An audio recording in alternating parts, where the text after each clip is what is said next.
Halo pemirsa, apa kabar? Kembali lagi dalam program produksi Vio Indonesia Dunia Kita yang kali ini kami bawakan dari kota Boston di negara bagian Massachusetts bersama saya Rifan Dwi Astono. Dan saya Virginia Gunawan. Nah, kali ini kami mengajak Anda untuk jalan-jalan ke Boston karena memang sekarang ini lagi musimnya pendaftaran siswa baru ya, atau Betul. orientasi siswa baru. Tapi sebelum kita belajar atau kita masuk ke daerah-daerah kampus nih, kita mau mengunjungi salah satu atraksi turis yang paling terkenal di Boston, salah satunya yaitu Quincy Market. Betul, yang ada di belakang kita ini ya, ini adalah satu bangunan yang sudah lama sekali berdiri dari tahun 1800-an. Ya. Ini tuh di awalnya memang sebagai pasar tradisional masyarakat di sini sih ya, untuk mereka belanja daging, kayak produk sayur mayur, segala rupa lah. Walaupun sekarang ini sudah ditransformasi, Beralih fungsi. betul. Ya. Jadi apa sih jenis sekarang? Sekarang kayak semacam pujasera gitu ya, dan tempat turis, lalu di sekitar-sekitarnya itu ada daerah retail, di mana orang bisa berbelanja.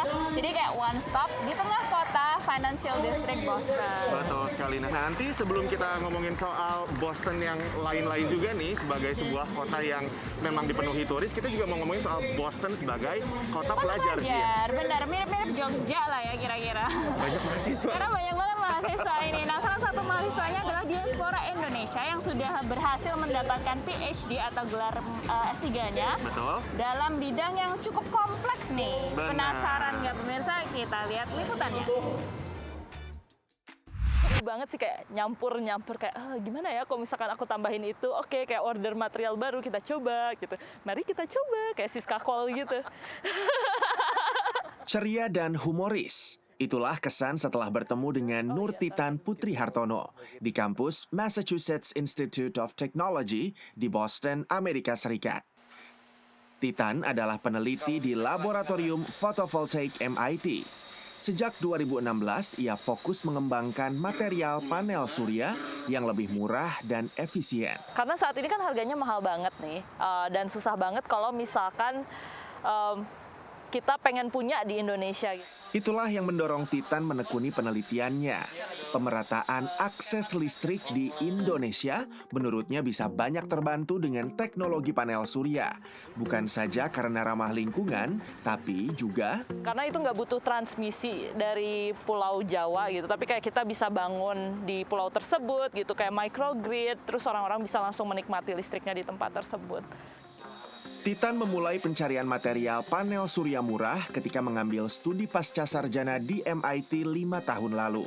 Tanpa jeda, perempuan asal Cimahi, Jawa Barat ini melanjutkan penelitiannya saat menempuh pendidikan doktoral di kampus yang sama.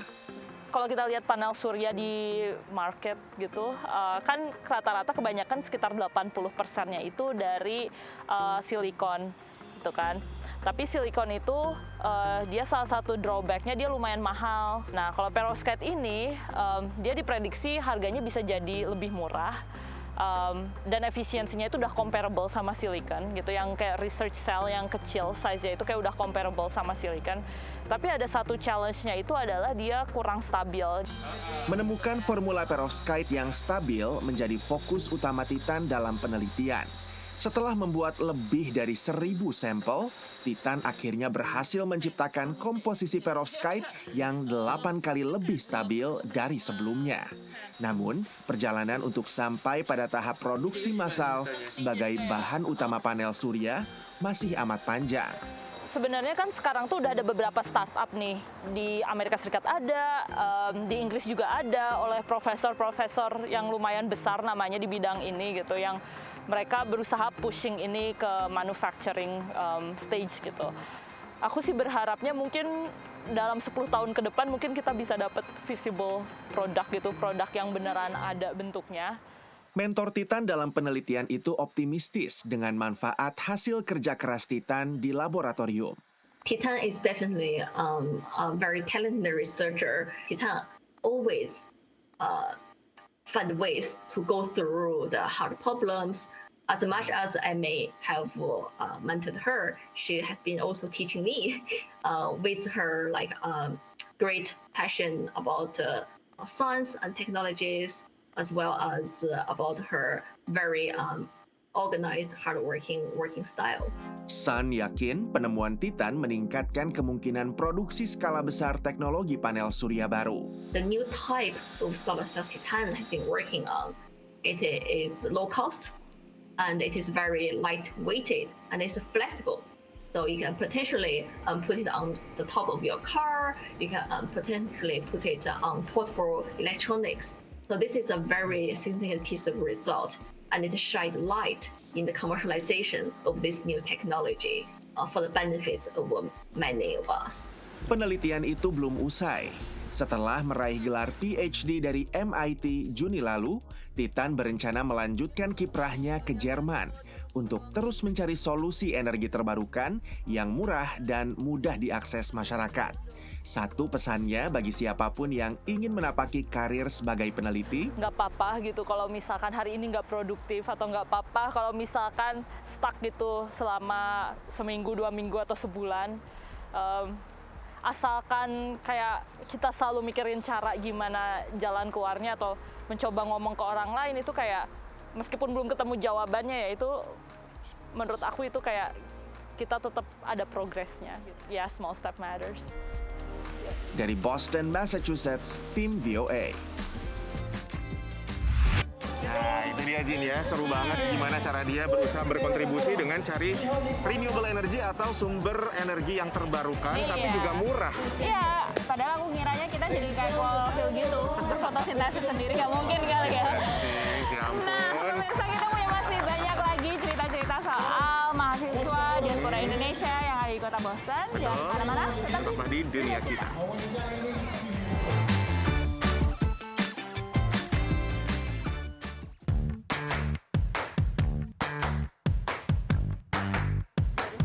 Kita adalah Freedom Trail. Jadi kayak jalur di mana para founding fathers atau Bapak Kemerdekaan Amerika Serikat itu mencari jalannya untuk mencapai kemerdekaan Amerika Serikat. Wow. Dan ini nih trailnya ini ya. Jadi Iya, kita bisa kayak ngikutin kita rute kayak ini. ngikutin, dan ini jalannya jauh banget sampai ke ujung sana, ke ujung mana-mana lah. Dan ini nyeritain soal peran-peran dalam kemerdekaan Amerika Serikat itu tadi ya. Sejarah nih. Sejarah. Pemirsa. Dan ngomongin soal sejarah, Boston juga tadi kan kita udah sempat bilang bahwa ini adalah kota yang dipenuhi oleh kampus. Dan Benar. banyak kampus-kampus bersejarah yang udah berdiri dari ratusan tahun lalu. Dan memang mereka juga jadi kampus-kampus yang ya termasuk yang paling ngetop lah. Iya. Nggak cuma di Amerika tapi di seluruh dunia juga. Benar, misalnya di kota Bostonnya sendiri itu ada sekitar 35 kampus. Itu belum termasuk Cambridge ya, Yes. Massachusetts. Itu Cambridge, Massachusetts. Areanya lebih luas lagi, dan di situ ada MIT, Harvard, top schools ya. Yes. Sementara di kota Boston ada sekitar 35 universitas dengan 150 ribuan mahasiswa. Wah gila sih emang. Bayangin, Nggak banyak aneh banget disebut kan? sebagai kota pelajar ya, karena kemanapun kita jalan nih hampir selalu ada pemandangan, misalnya ada mahasiswa entah cuma lagi nongkrong atau lagi baca buku gitu Apalagi kan. di zaman sekarang ketika penerimaan mahasiswa baru dan sekolah di Amerika Serikat itu buka kembali, kelas-kelas tatap muka juga diperbolehkan lagi. Sekarang itu mereka sedang moving in. Pindahan. Betul, ada yang masuk ke asrama gitu kan, dibantu sama senior-seniornya misalnya, ayo ke sebelah sini masuknya gitu. Tapi memang di sini kampus-kampus itu memang menjadi industri juga sih ya Jin ya. Benar. Dan untuk masuk ke kampus-kampus yang ada di Boston ini, karena mereka juga punya peringkat yang cukup tinggi, biayanya juga tinggi sih. Tidak murah, Tidak rata-rata murah. sekitar 100 ribuan per tahun. Wow. Itu tapi udah termasuk dengan tempat tinggal, lalu juga makan dan sebagainya ya. Tapi rata-rata seperti itu, namun juga ada banyak juga opsi scholarship atau beasiswa. Pembiayaan beasiswa ya. Iya. Nah, ngomongin soal sekolah-sekolah juga kita pengen kenalan dengan salah seorang akademisi. Dia ini adalah seorang asisten profesor ya Jin ya. Benar. Di salah satu kampus yang ada di kota Boston. Boston University. Yes, kita kenalan dengan Dery Wijaya. Pernahkah Anda membayangkan masa depan seperti apa jika komputer bisa mempelajari bahasa manusia? Ini sebenarnya tidak terlalu jauh, menurut Dery Wijaya, lektor di Boston University, Massachusetts yang mendalami bidang Natural Language Processing. Selain dari penting dari segi future goal gitu kan, banyak immediate application-nya juga. Salah satunya yang sering kita pakai sehari-hari, misalnya Siri atau chatbot, atau bahkan kalau kita nge-Google, ngomong ke Google dalam bahasa orang ya, tapi Google-nya kan harus bisa nyari dokumen-dokumen yang sesuai dengan pertanyaan kita gitu. Namun bahasa sebagai produk budaya terus berubah dan jadi tantangan bagi para ilmuwan komputer. Kalau untuk bahasa yang informal seperti bahasa gaul atau bahasa alay, memang lebih susah buat komputer karena kebanyakan sistem komputer itu dilatihnya untuk belajar bahasa formal. Natural Language Processing adalah cabang dari ilmu komputer dan artificial intelligence atau kecerdasan buatan yang mengembangkan kemampuan komputer untuk memahami bahasa alami yang digunakan manusia.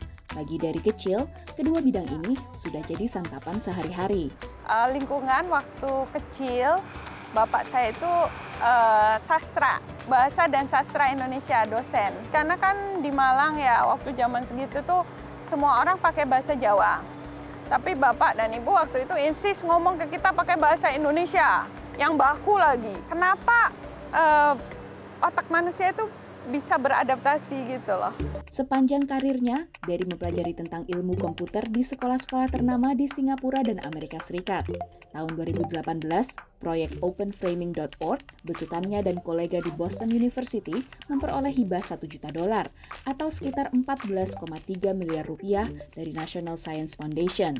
Dery bekerja sama dengan rekan dari Departemen Komunikasi. Dery and I have this idea to create a user-friendly, interactive website. So users, researchers, especially social science researchers, if they want to do computation analysis to understand media content or other communication text like social media, speeches, so our website provides a way for them to do the analysis. Program ini tersedia dalam 100 lebih bahasa, termasuk bahasa Indonesia. Meski berbeda latar belakang, Dery bisa menjembatani berbagai bidang ilmu. But she can always explain what she did, the rationale of the algorithms, the mechanism, in a way that even me, without a computer science background, can understand. Bekerja di bidang yang kerap didominasi laki-laki, Dery mengingatkan pentingnya kesetaraan kesempatan dalam menekuni bidang ilmu pengetahuan. Kalau misalnya yang bikin teknologi itu cowok semua, akibatnya apa? Yang kebutuhan yang cewek, misalnya cewek lebih membutuhkan misalnya application untuk safety. Kalau yang bikinnya cowok gitu, yang bikin engineer-nya semua cowok, mereka nggak ngerti. Dari Boston, Massachusetts, Virginia Gunawan, Rifandi Astono, Supriyono, VOA. Nah, kita masih dari Boston dan kita sekarang sedang menikmati suasana Boston. Kita merasakan seperti mahasiswa di sini. Oke, biar kelihatan muda ya pemirsa. Kelihatan muda pemirsa, tapi setelah yang satu ini, kita bakal ngomongin soal satu kampus lagi ya, Jin ya.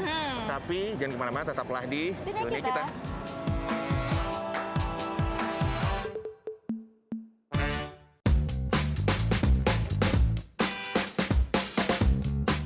Pemirsa, masih dalam dunia kita dari Boston di Massachusetts, dan kali ini kita sudah ada di depan sebuah bangunan bersejarah lainnya, namanya adalah Old State House. Benar. Ini tadinya apa, terus sekarang jadi apa sih, Jin? Nah, sebenarnya Old State House itu adalah mungkin gedung DPR atau MPR zaman DPRD lah di daerah Boston, karena Old State House kan. Nah, tapi pada saat itu karena populasinya masih sedikit dan mungkin representasinya juga nggak banyak, ini gedungnya nggak terlalu besar sih ya. Betul. Tapi selain jadi Old State House, gedung ini juga bersejarah karena di dalamnya itu terjadi sebuah pembantaian massal Boston pada tahun 1770-an, di mana 5 kolonist atau orang-orang yang memperjuangkan kemerdekaan mereka itu terbunuh di dalam, dibakar oleh api yang diset atau dibakar oleh tentara dari Inggris. Inggris ya, jadi itu memang memainkan peranan yang signifikan juga gitu dalam perjuangan Amerika Serikat untuk mencapai kemerdekaan, karena itu kemudian menggelorakan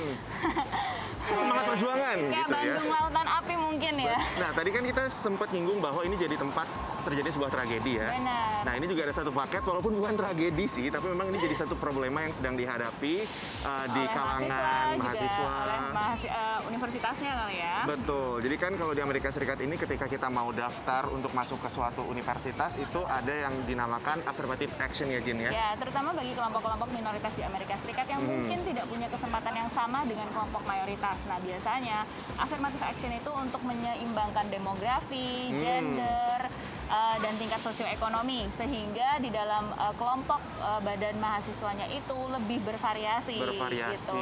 Tapi masalahnya nih sekarang, karena justru adanya affirmative action itu merugikan sebagian kelompok lain yang merasa punya kemampuan secara akademik itu untuk juga masuk mampu. gitu ya ke kampus itu, tapi ternyata nggak bisa karena kendala ya itu tadi, misalnya kuota untuk kelompok mereka sudah habis. Termasuk ini juga terjadi di Harvard, bahkan sampai ke meja Mahkamah Agung.